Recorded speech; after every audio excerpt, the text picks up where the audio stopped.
Le murmure des étoiles. La nuit est calme. Le ciel, clair et parsemé d'étoiles scintillantes, semble plus proche qu'à l'habitude. Dans un petit village niché dans une vallée reculée, un garçon nommé Evan fixe le ciel avec fascination. Une étoile filante traverse l'horizon. Mais au lieu de disparaître, elle s'immobilise au-dessus des collines, projetant une étrange lumière bleutée.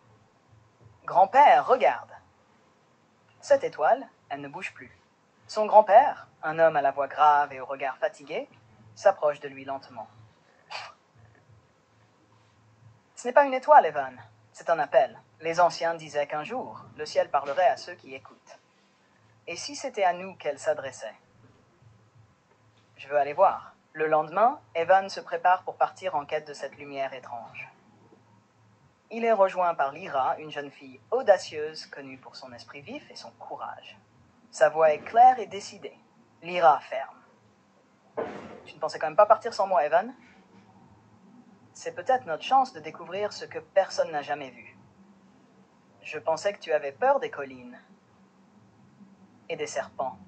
Dis ça encore, et c'est moi qui vais te faire peur. » Ils traversent des champs baignés par la lumière dorée du matin, leur chemin les menant vers les collines. La lumière bleue de l'étoile devient de plus en plus intense. Une brise étrange les entoure, portant des murmures incompréhensibles. Tu entends ça ? On dirait que quelqu'un murmure. Oui, mais il n'y a personne. C'est comme si c'était dans ma tête. Ils atteignent une colline où un énorme cercle de pierres se dresse, semblable à un ancien sanctuaire. Au centre, un orbe flottant émet une lumière bleue pulsante. La musique devient mystérieuse et solennelle. Evan, attends.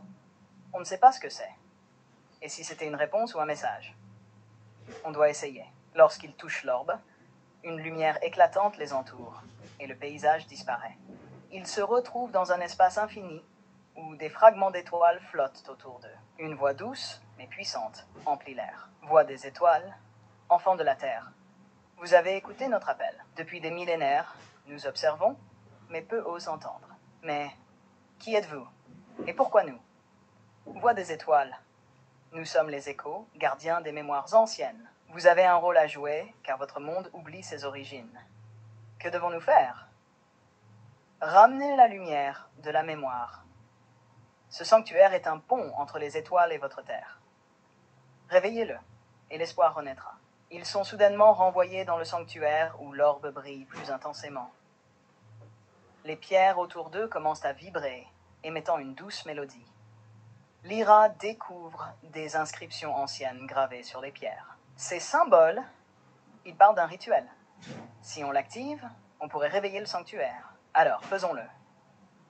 Ensemble. Ils suivent les instructions gravées, plaçant leurs mains sur les pierres tandis que l'orbe s'élève. Une lumière éclatante envahit le sanctuaire, et un pilier de lumière bleue traverse le ciel.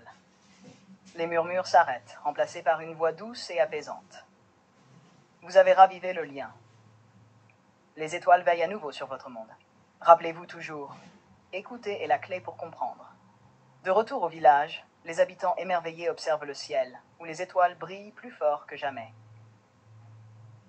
Evan et Lyra, fatigués mais remplis d'une nouvelle détermination, contemplent leur réussite. On a fait quelque chose de grand, pas vrai ? Oui. Et peut-être que ce n'est que le début. Leçon. Le murmure des étoiles nous enseigne l'importance de l'écoute et de la curiosité. Parfois, les réponses que nous cherchons sont déjà là, si nous osons tendre l'oreille et suivre notre intuition.